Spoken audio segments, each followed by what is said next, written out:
എന്താണ് B2 spirit അഥവാ stealth bomber? Welcome to all tech bro. Northrop B2 spirit ഒരു American heavy strategic ബോംബറാണ്. അത്യാധുനിക വിമാനം വിരുദ്ധ പ്രതിരോധ സംവിധാനങ്ങൾ തുളച്ചു കയറാൻ താഴ്ന്ന നിരീക്ഷണ സ്റ്റെൽത്ത് സാങ്കേതിക വിദ്യ ഉപയോഗിക്കുന്നു. ഇതിനെ പലപ്പോഴും ഒരു സ്റ്റെൽത്ത് ബോംബർ എന്ന് വിളിക്കുന്നു.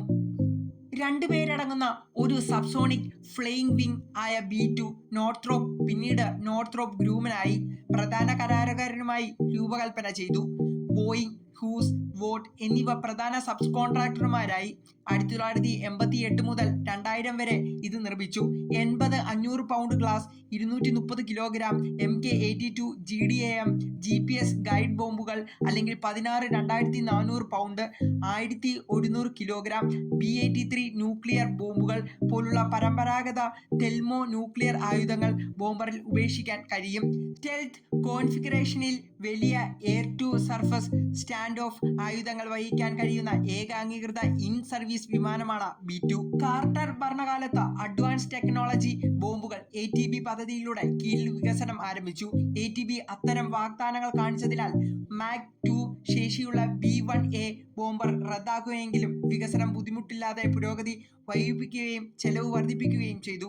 അത്യധികമായി വികസനം, എഞ്ചിനീയറിംഗ്, പരിശോധനം, ഉൽപാദനം, സംഭരണം എന്നിവയുൾപ്പെടെ ശരാശരി $2.13 ബില്യൺ 2024-ൽ 4.17 ബില്യൺ ചെലവിൽ പ്രോഗ്രാം 21 B2 വിമാനങ്ങൾ നിർമ്മിച്ചു.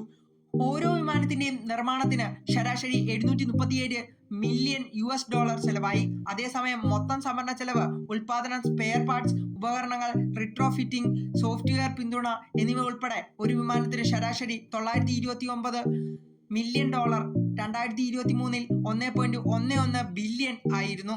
ശീതയുദ്ധം അവസാനിക്കുന്നതിന് മുമ്പ് തന്നെ പദ്ധതിയുടെ ഗണ്യമായ മൂലധനവും പ്രവർത്തന ചെലവും US കോൺഗ്രസിൽ ഇത് വിവാദമാക്കി. സോവിയറ്റ് പ്രദേശത്ത് ആഴത്തിൽ ആക്രമിക്കാൻ രൂപകൽപ്പന ചെയ്ത ഒരു സ്റ്റെൽത്ത് വിമാനത്തോടുള്ള ആഗ്രഹം നാടകീയമായി കുറിച്ചു. B2-ന് 50,000 അടി 15,000 മീറ്റർ വരെ ഉയരത്തിൽ ആക്രമണ ദൗത്യങ്ങൾ നടത്താൻ കഴിയും. ഇന്ധനം നിറയ്ക്കാതെ 6,000 നോട്ടിക്കൽ മൈലിൽ 11,000 കിലോമീറ്റർ 6,900 മൈൽ സഞ്ചരിക്കാൻ ഇതിന് കഴിയും. കൂടാതെ ഒരു മിഡ് എയർ ഇന്ധനം നിറയ്ക്കുന്നതിലൂടെ 10,000 നോട്ടിക്കൽ മൈലിൽ 19,000 കിലോമീറ്റർ 12,000 മൈൽ കൂടുതൽ പറക്കാനും കഴിയും. ലോക്ഹീഡ് F-117 നൈറ്റ് ഹോക്ക് ആക്രമണ വിമാനത്തിന് ശേഷം നൂതന സ്റ്റെൽത്ത് സാങ്കേതിക വിദ്യ ഉപയോഗിച്ച് രൂപകൽപ്പന ചെയ്ത രണ്ടാമത്തെ വിമാനമായി 1997-ൽ ഇത് സേവനത്തിൽ പ്രവേശിച്ചു.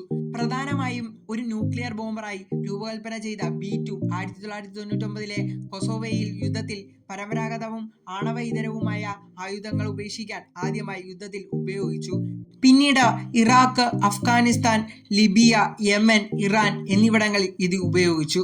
2024-ലെ കണക്കനുസരിച്ച് യുണൈറ്റഡ് സ്റ്റേറ്റ്സ് വ്യോമസേനയ്ക്ക് 19 B2 വിമാനങ്ങളുണ്ട്.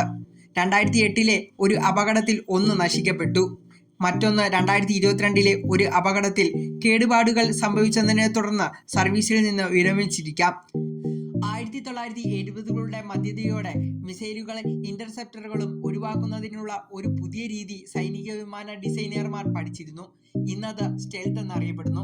റഡാർ സിഗ്നലുകളെ വ്യതിചലിപ്പിക്കുകയോ ആഗിരണം ചെയ്യുകയോ ചെയ്യുന്ന ഒരു എയർ ഫ്രെയിം ഉള്ള ഒരു വിമാനം നിർമ്മിക്കുക എന്നതായിരുന്നു ആശയം. അങ്ങനെ റഡാർ യൂണിറ്റിലേക്ക് വളരെ കുറച്ച് മാത്രമേ പ്രതിഫലിക്കുകയുള്ളൂ. റഡാർ സ്റ്റെൽത്ത് സ്വഭാവ സവിശേഷതയുള്ള ഒരു വിമാനത്തിന് ഏതാണ്ട് കണ്ടെത്തപ്പെടാതെ പറക്കാൻ കഴിയും. കൂടാതെ റഡാറിനെ ആശ്രയിക്കാതെ ആയുധങ്ങളും സംവിധാനങ്ങളും ഉപയോഗിച്ച് മാത്രമേ ആക്രമിക്കാൻ കഴിയൂ. മനുഷ്യ നിരീക്ഷണം, ഇൻഫ്രാറെഡ് സ്കാനറുകൾ, അക്കോസ്റ്റിക് ലൊക്കേറ്ററുകൾ തുടങ്ങിയ മറ്റ് കണ്ടെത്തൽ നടപടികൾ നിലവിലുണ്ടായിരുന്നെങ്കിലും അവയുടെ താരതമ്യേന ചെറിയ കണ്ടെത്തൽ ശ്രേണി അല്ലെങ്കിൽ മോശമായി വികസിപ്പിച്ച സാങ്കേതിക വിദ്യ മിക്ക വിമാനങ്ങളെയും കണ്ടെത്തപ്പെടാതെയും കുറഞ്ഞത് ട്രാക്ക് ചെയ്യപ്പെടാതെയും പറക്കാൻ അനുവദിച്ചു, പ്രത്യേകിച്ച് രാത്രിയിൽ. 1974-ൽ റഡാറുകൾക്ക് അദൃശ്യമായി തുടർന്ന ഒരു വിമാനത്തിന്റെ ഏറ്റവും വലിയ റഡാർ ക്രോസ് സെക്ഷനെ കുറിച്ചുള്ള വിവരങ്ങൾ DARPA US വ്യോമയാന സ്ഥാപനങ്ങളിൽ നിന്ന് അഭ്യർത്ഥിച്ചു. തുടക്കത്തിൽ നോർത്തോറോപ്പിനെയും മക്ഡോണൽ ഡഗ്ലസിനെയും കൂടുതൽ വികസനത്തിനായി തെരഞ്ഞെടുത്തു. ലോക്ഹീഡ് A-12, SR-71 എന്നിവയുടെ വികസനത്തിൽ ലോക്ഹീഡിന് ഈ മേഖലയിൽ പരിചയമുണ്ടായിരുന്നു. അതിൽ നിരവധി സ്റ്റെൽത്തി സവിശേഷതകൾ ഉൾപ്പെടുന്നുണ്ട്. പ്രത്യേകിച്ച് അതിന്റെ കാനറഡ് ലാമ്പ, സ്റ്റെബിലൈസറുകൾ, പ്രധാന സ്ഥലങ്ങളിൽ സംയോജിത വസ്തുക്കളുടെ ഉപയോഗം, റഡാർ അംഗീകാരം ചെയ്യുന്ന പെയിനറിലെ മൊത്തത്തിലുള്ള ഉപരിചിത ഫിനിഷിംഗ്, ശേഖരിച്ച ഡാറ്റ ഒരു മുഖമുള്ള വിമാനത്തിന്റെ രൂപകൽപ്പനയെ നയിച്ച പരന്ന പ്രതിഫലങ്ങളിൽ നിന്നുള്ള റഡാർ പ്രതിഫലങ്ങൾ പ്രവചിക്കാൻ ഉപയോഗിക്കുന്ന കമ്പ്യൂട്ടർ മോഡലുകളുടെ ആമുഖമായിരുന്നു ഒരു പ്രധാന മെച്ചപ്പെടുത്തൽ. ആശയം പരീക്ഷിക്കുന്നതിനായി ലോക്ഹീഡ് നിർമ്മിച്ച ഒരു മോഡലായ ഹാവു ബ്ലൂ ഉപയോഗിച്ച് 1975 ഇത്തരത്തിലുള്ള ആദ്യത്തെ ഡിസൈനുകൾ വികസനം ആരംഭിച്ചു. 1976 ആയപ്പോഴേക്കും ഈ പ്രോഗ്രാമുകൾ ഒരു ദീർഘദൂര തന്ത്രപരമായി സ്റ്റെൽത്ത് ബോംബർ പ്രയോഗിക്കണമെന്ന് തോന്നുന്ന ഒരു അവസ്ഥയിലേക്ക് പുരോഗമിച്ചു. 1977 പ്രസിഡന്റ് ജിമ്മി കാർട്ടർ ഈ സംഭവ വികാസങ്ങളെക്കുറിച്ച് ബോധവാന്മാരായി. B-1 റദ്ദാക്കിയതിന്റെ പ്രധാന കാരണങ്ങളിലൊന്ന് അതാണെന്ന് തോന്നുന്നു.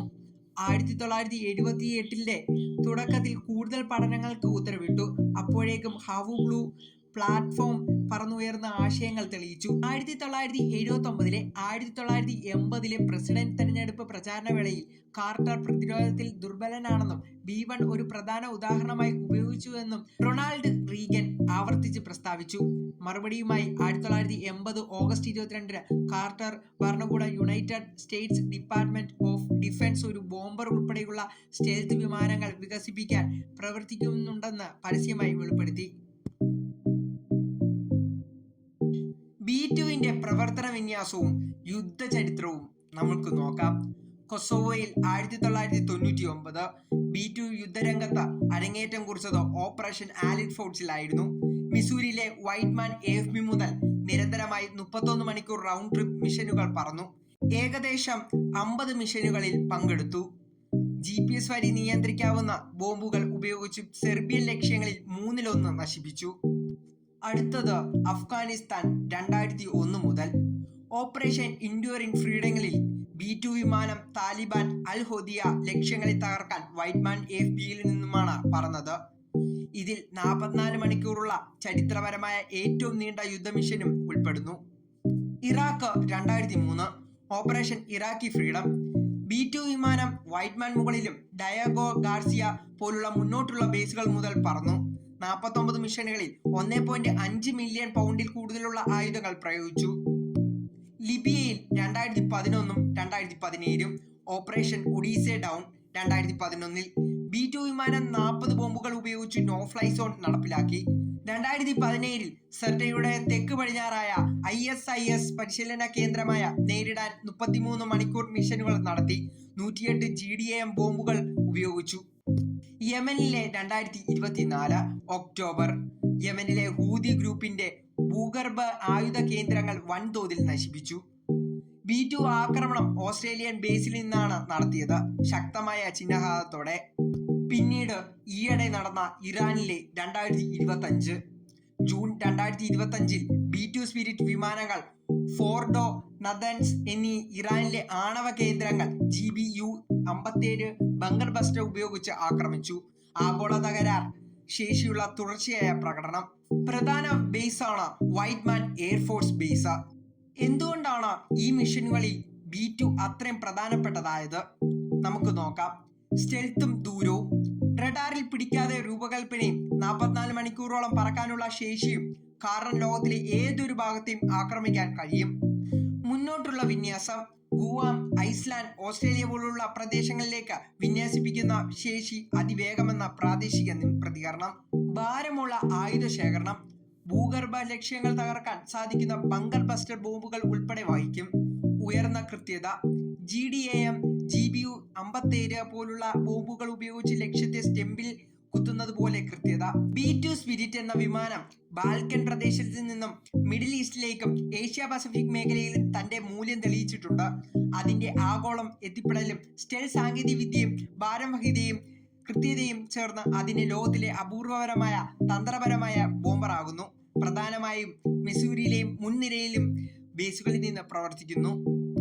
B-2 സ്പിരിറ്റ് എന്നത് ഒരു അമേരിക്കൻ തന്ത്രപരമായ സ്റ്റെൽത്ത് ബോംബർ വിമാനമാണ്. ഇതിന് 4 general electric F-11-8 GE-100 jet എഞ്ചിനുകൾ ഉണ്ട്. B-2 വിമാനം ചിറകുകളുടെ വിവിധ ഭാഗങ്ങളും ചലിപ്പിച്ചാണ് പൈലറ്റ് നിയന്ത്രിക്കുന്നത്. ഇതിന്റെ പരന്നതും നീളമുള്ള ആകൃതിയും കറുത്ത നിറവും രാത്രിയിൽ തിരിച്ചറിയാതിരിക്കാൻ സഹായിക്കുന്നു.